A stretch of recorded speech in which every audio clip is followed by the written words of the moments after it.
Hi guys, എല്ലാവർക്കും നമ്മുടെ പുതിയൊരു വീഡിയോയിലോട്ട് സ്വാഗതം. ഗായ്സ്, നമ്മുടെ 4 വീൽ സ്റ്റിയറിംഗ് ബഗ്ഗിയുടെ പണി നമ്മൾ റീസ്റ്റാർട്ട് ചെയ്യാൻ പോകണം കേട്ടോ. ഇത് നമ്മൾ കംപ്ലീറ്റ് അഴിച്ച് ഒന്നുകൂടെ റീബിൽഡ് ചെയ്തെടുക്കാനാണ് എൻ്റെ പ്ലാൻ. എൻ്റെ പഴയ യൂട്യൂബ് വീഡിയോസ് കണ്ടവർക്കറിയാം, ഇത് നമ്മൾ സെറ്റ് ചെയ്തിട്ട് ഒരു വട്ടം ഒന്ന് പുറത്ത് കൊണ്ട് ഓടിച്ച് പിന്നെ അങ്ങ് ഷെഡ് കയറ്റി വെച്ചാണ്. പിന്നെ നമ്മൾ തൊട്ടിട്ടില്ല. അതിനകത്ത് കുറച്ച് അപാകതകൾ ഉണ്ടായിരുന്നു ആ ബിൽഡിൽ. നമ്മുടെ ആക്സിൽ രണ്ട് ഞാൻ ചേഞ്ച് ചെയ്യുന്നുണ്ട്. അതാണ് ഇതിന് വേണ്ടി മേടിച്ച് വെച്ച 2 ആക്സിലാണ് കേട്ടോ ഇത്. പിന്നെ എൻ്റെ ബോട്ടർ ഞാൻ മാറ്റുന്നുണ്ട് ഗൈസ്. പിന്നെ പറയുകയാണെങ്കിൽ ഇതൊരു കംപ്ലീറ്റ് ഒരു നേക്കഡ് ബഗ്ഗിയാണ്. അത് ഫുള്ള് ഗ്യാപ്പാണ്. ഉള്ളിൽ എന്താ നമുക്ക് കംപ്ലീറ്റ് പുറത്ത് കാണാം. അപ്പോൾ നമ്മൾ ഇതിൻ്റെ ബിൽഡ് ചെയ്യുമ്പം ഇതിൻ്റെ ഇൻറ്റീരിയറൊക്കെ നമ്മൾ 3D പ്രിൻറ്റ് ചെയ്ത പാർട്സ് വെച്ച് നമ്മൾ കവർ ചെയ്യാനാണ് നമ്മുടെ പ്ലാൻ. സോ ഇത് സിമ്പിളായിട്ട് നിങ്ങൾക്കും ബിൽഡ് ചെയ്തെടുക്കാവുന്ന ഒരു വണ്ടിയാണ്. പക്ഷേ ഇത് സ്കെയിൽ ലുക്കൊന്നുമില്ല. പിന്നെ ഗൈസ്, ഇതിൻ്റെ ഒരു പ്രത്യേകത എന്ന് പറഞ്ഞാൽ ഇതിനങ്ങനെ കംപ്ലീറ്റ് നമ്മൾ നോർമൽ RC കാർ കണ്ടുവരുന്ന കണക്കൊരു ചാസി കിറ്റ് ഇല്ല ഇതിന്. ശരിക്കും പറഞ്ഞാൽ ഇതിൻ്റെ ചാസി എന്ന് പറയുന്നത് ഈ സ്കിഡ് പ്ലേറ്റ് ആണ്. ഇത്രയും ഭാഗം മാത്രമേ ഉള്ളൂ ഇതിൻ്റെ ചാസി എന്ന് പറയാനായിട്ട്. ബാക്കി ഇത് വണ്ടിയുടെ റോൾ കേജുമായിട്ട് അറ്റാച്ച് ചെയ്ത് വെച്ചൊക്കെയാണ് പരിപാടി. ആക്സിയലിൻ്റെ കാപ്ര എന്ന് പറയുന്നൊരു മോഡലിൻ്റെ കോപ്പി ക്ലോണാണ് ശരിക്കും പറഞ്ഞാൽ ഇൻജോറ ഇറക്കിയേക്കുന്നത്. ആക്സിയലിൻ്റെ കാപ്ര നിങ്ങൾ ഗൂഗിളിൽ സെർച്ച് ചെയ്ത് അതിന് മേളിൽ കൊടുത്തേക്കാം മോഡൽ എങ്ങനെയാണ്. പിന്നെ ഇതിൻ്റെ ലാസ്റ്റ് ബിൽഡിൽ ഞാനിത് കംപ്ലീറ്റ് ESCയും റിസീവറൊക്കെ അത് ഇവിടെയാണ് സെറ്റ് ചെയ്തിരുന്നത്. അപ്പം അവിടെ കുറച്ച് സ്പേസ് എംറ്റി ആയിട്ട് വരും. അപ്പം നമുക്ക് ബാറ്ററി കുറച്ചും കൂടെ mAh കൂടിയ ബാറ്ററി ഇട്ട് നമുക്ക് പിന്നെ റൺ ചെയ്യിക്കാൻ പറ്റും കേട്ടോ. സോ അങ്ങനെയൊക്കെയാണ് പ്ലാന്. പിന്നെ ഇത് ഞാൻ പർച്ചേസ് ചെയ്ത ഈ റോളർ കേജ് ഞാൻ പർച്ചേസ് ചെയ്ത ലിങ്കും കാര്യങ്ങളും ഞാൻ എൻ്റെ വീഡിയോയുടെ ഡിസ്ക്രിപ്ഷനിൽ ഇട്ടേക്കാം. നോർമൽ ഒരു ബേസിക് ബഗ്ഗി ബിൽഡ് ചെയ്യാൻ വേണ്ടി എന്തൊക്കെയാണ് ആവശ്യം എന്നുള്ള കാര്യങ്ങളൊക്കെ ഞാൻ ഡിസ്ക്രിപ്ഷനിൽ ഇട്ടേക്കാം. ആർക്ക് വേണമെങ്കിലും സിമ്പിളായിട്ട് ബിൽഡ് ചെയ്തെടുക്കാൻ പറ്റുന്ന ബഗ്ഗിയാണ്. ഭയങ്കര കോംപ്ലക്സ് ആയിട്ട് കാര്യങ്ങളൊന്നുമില്ല. ഇത് കംപ്ലീറ്റ് ഡിസ്മാൻറ്റിൽ ചെയ്തിട്ട് പാർട്ട് ബൈ പാർട്ടായിട്ട് എന്തൊക്കെയാണ് വേണ്ടത് എങ്ങനെയാണെന്നൊക്കെ നോക്കാം നമുക്ക്. ഓക്കെ,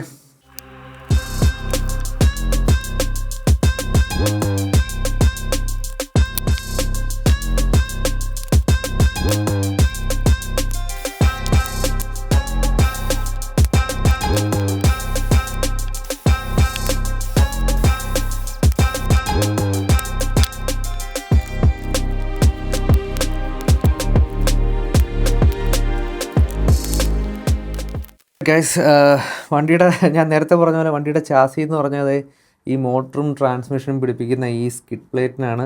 ഇത് മാത്രമേ ഉള്ളൂ ഇതിനകത്ത് ചാസി എന്ന് പറയാനായിട്ട്. ബാക്കിയെല്ലാം കംപ്ലീറ്റ് ഒരു ബോഡി സെറ്റാണ് കേട്ടോ. ഈ പ്ലേറ്റൊക്കെ നമ്മൾ എക്സ്ട്രാ പിടിപ്പിച്ചാണ്. ഇതൊക്കെ നമ്മളിനി മാറ്റി വയ്ക്കും. നമ്മൾ 3D പ്രിൻ്റർ മേടിച്ചു തരണം. സോ നമ്മളെല്ലാം അങ്ങനെ സെറ്റ് ചെയ്യാനാണ് ഉദ്ദേശിച്ചേക്കുന്നത്. ഇതിൽ നേരത്തെ ഇരുന്ന ഇലക്ട്രോണിക്സ് ഇതിൽ നമ്മൾ റിസീവർ മാത്രം യൂസ് ചെയ്യും. ബാക്കി നമ്മൾ മാറ്റി വയ്ക്കും കേട്ടോ. ഞാനിതൊന്ന് നടുക്കി സെറ്റ് ചെയ്ത് വെച്ചിട്ട് ഞാൻ നിങ്ങൾക്ക് കാണിച്ചു തരാം നമ്മൾ എന്തൊക്കെയാണ് ചെയ്യാൻ പോണത്, എങ്ങനെയാണ് ബിൽഡ് തുടങ്ങേണ്ടത് എന്ന കാര്യങ്ങളൊക്കെ. ഓക്കെ ഗൈസ്, അപ്പോൾ ഇത്രയും പാർട്സാണ് നമ്മുടെ ഈ ബഗ്ഗി ബിൽഡിന് ആവശ്യമായിട്ടുള്ളത്.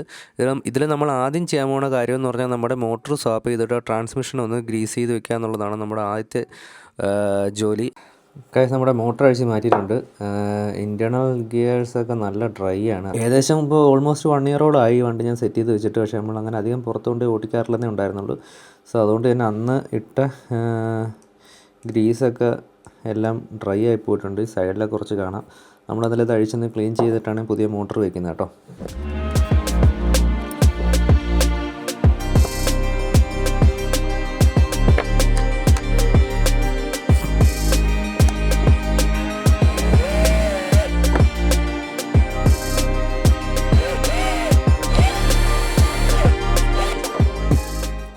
ഗൈസ്, അപ്പോൾ ഇതാണ് ഈ ട്രാൻസ്മിഷനിൽ വരുന്ന ഗിയേഴ്സ് കേട്ടോ.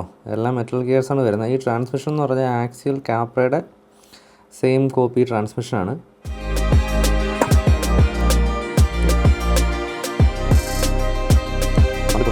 നമ്മൾ 1 കൊല്ലം മുന്നേ ഇട്ടുകൊണ്ടിരുന്ന ഗ്രീസൊക്കെ കിടന്ന് ആകെ അലമ്പായി.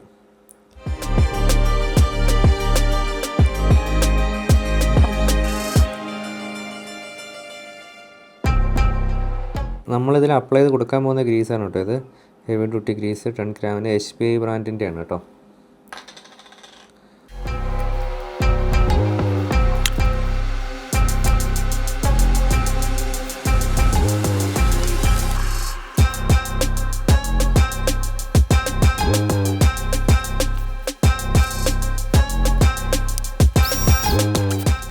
ഒരു ഡ്രിഗ് ഫംഗ്ഷൻ്റെ ഒരു സംഭവമാണ് ഇതാണ്ട് ഈ കാണുന്നത്. ഇതിങ്ങനെ മുന്നോട്ട് ആവുന്നത്. അതിപ്പോൾ നമ്മൾ ലോക്ക് ചെയ്ത് വെച്ചേക്കുന്നതുകൊണ്ടാണ് അധികം മൂവ്മെൻറ്റ് കിട്ടാത്തത്.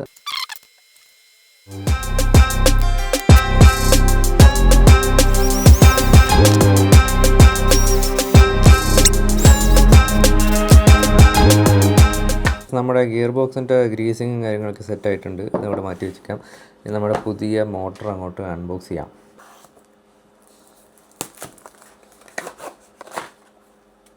നമ്മുടെ ട്രക്സാസിൻ്റെ വണ്ടിയിൽ നമ്മളിതിൻ്റെ 2300 kV ഫ്യൂഷൻ പ്രോ ആണ് സെറ്റ് ചെയ്തേക്കുന്നത്. അതിൻ്റെ വീഡിയോ ഒക്കെ നമ്മുടെ ചാനലിൽ അപ്ലോഡ് ചെയ്തിട്ടുണ്ട്. അത് കാണാത്തവർക്ക് വേണ്ടി ഞാൻ ലിങ്ക് മേളിൽ കൊടുത്തേക്കാം.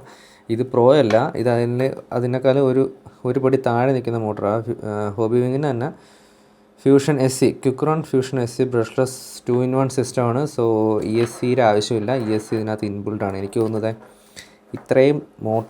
ഇത്രയും ഭാഗം മോട്ടറും ബാക്കി ഇതിൻ്റെ അറ്റത്ത് ESC ആണ് അവർ സെറ്റ് ചെയ്തേക്കുന്നതെന്ന് തോന്നുന്നു കേട്ടോ. പിന്നെ അത് പ്രോഗ്രാം ചെയ്യാൻ വേണ്ട കാർഡ് ഇതും വരുന്നുണ്ട്. ഇത് നമ്മളതിൽ ഓൾറെഡി ഇതിൻ്റെ പ്രോഗ്രാം കാർഡ് ഉണ്ട് സെപ്പറേറ്റ്. അതുകൊണ്ട് ഇപ്പോൾ തൽക്കാലം കാർഡിൻ്റെ ആവശ്യമില്ല. നമുക്ക് മാറ്റി വയ്ക്കാം.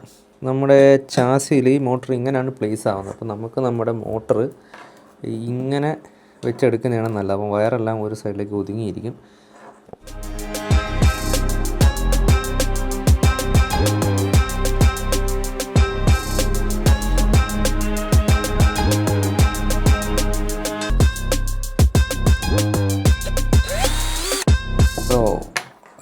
നമ്മുടെ മോട്ടർ റെഡിയാണ്.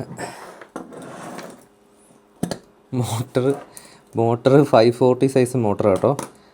മോട്ടർ റെഡിയായപ്പോൾ മോട്ടറിൻ്റെ ബാക്ക് വന്നിട്ട് നമ്മുടെ ലിങ്ക് കണക്ട് ചെയ്യുന്ന റോഡിൽ ടച്ച് ചെയ്തിരിക്കുകയാണ്. ഒരു ചെറിയ പൊട്ടിക്ക് ടച്ച് ചെയ്തിരിക്കുകയാണ്. അതിനി ഒന്ന് ട്രിം ചെയ്ത് ശരിയാക്കാൻ പറ്റുമോ നോക്കണം. ഗായ്സ്, പിന്നെ നമ്മൾ അതിൻ്റെ ലിങ്ക് എല്ലാം അഴിച്ച് സെപ്പറേറ്റ് ചെയ്ത് വെച്ചിട്ടുണ്ട്. മോട്ടറും നമ്മൾ സ്വാപ്പ് ചെയ്ത് സ്കിഡ് പ്ലേയിൽ സെറ്റ് ചെയ്തിട്ടുണ്ട്. ഞാൻ നേരത്തെ പറഞ്ഞ പോലെ അവിടെ ചെറുതായി ട്രിം ചെയ്തിട്ടുണ്ട്. അത് ഞാൻ കാണിച്ചു തരാം കേട്ടോ, ഞാൻ ട്രിം ചെയ്ത് എങ്ങനെയാണെന്ന്. നോർമലി മോട്ടറിനകത്ത് സെറ്റ് ആവേണ്ടതാണ്. കാര്യം 540 സ്പെക്കിൽ വരുന്ന മോട്ടറാണ്. യൂഷ്വലി സെറ്റ് ആവേണ്ടതാണ്. ബട്ട് മേ ബി നമ്മൾ after market skid plate use ചെയ്യുന്നതുകൊണ്ടായിരിക്കും. നമ്മളിപ്പോൾ എന്താ ചെയ്യാൻ പോകണമെന്ന് പറഞ്ഞാൽ, നമ്മൾ ജസ്റ്റ് പവറിന്ന് കണക്ട് ചെയ്തിട്ട് ഈ മോട്ടറും ട്രാൻസ്മിഷനും പ്രോപ്പറായിട്ട് വർക്ക് ആവുന്നുണ്ടോ എന്ന് ജസ്റ്റ് ഒന്ന് ചെക്ക് ചെയ്യണം കേട്ടോ, ബാക്കി ബിൽഡ് കണ്ടിന്യൂ ചെയ്യുന്നതിന് മുമ്പായിട്ട്. അപ്പോൾ നമ്മൾ ജസ്റ്റ് ട്രാൻസ്മിഷൻ ഓണാക്കിയിട്ട്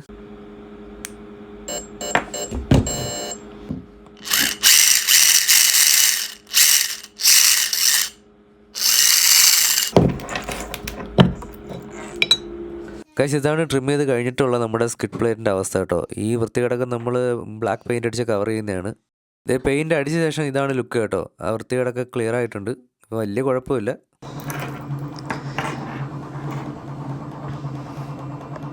മോട്ടറാണെങ്കിൽ തൊട്ടില്ല എന്ന് പറഞ്ഞാണ് നമ്മുടെ സ്കിഡ് പ്ലേറ്റിൽ ഇരിക്കുന്നത്. ചെറിയൊരു ഗ്യാപ്പേ ഉള്ളൂ, ഏകദേശം 1 മില്ലിമീറ്ററിൻ്റെ ഗ്യാപ്പൊക്കെ അവിടെ വരുന്നുള്ളൂ കേട്ടോ.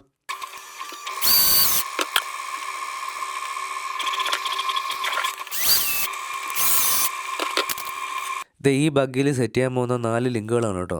4 ലിങ്ക് എന്ന് വെച്ചാൽ ഫ്രണ്ടിലും ബാക്കിലും 4 ലിങ്കുകൾ വെച്ചിട്ടാണ് ഇതിൻ്റെ സസ്പെൻഷൻ വരുന്നത്. സ്റ്റോക്ക് ആക്സിൽ കാബ്രയുടെ ലിങ്ക് വരുന്നത് സ്ട്രെയിറ്റ് ആയിട്ടാണ് കേട്ടോ. ഇതിപ്പോൾ ഞാൻ കുറച്ച് മോഡിഫൈഡ് ആയിട്ടുള്ള ലിങ്കാണ് മേടിച്ചേക്കുന്നത്. നമ്മുടെ ബഗ്ഗിയുടെ ഓഫ് റോഡിങ് കേപ്പബിലിറ്റി കൂട്ടാൻ വേണ്ടിയിട്ടാണ്. ഇതിപ്പം കർവായിട്ടിരിക്കുമ്പോൾ വണ്ടി നന്നായിട്ട് ഫ്ലെക്സ് ആവും.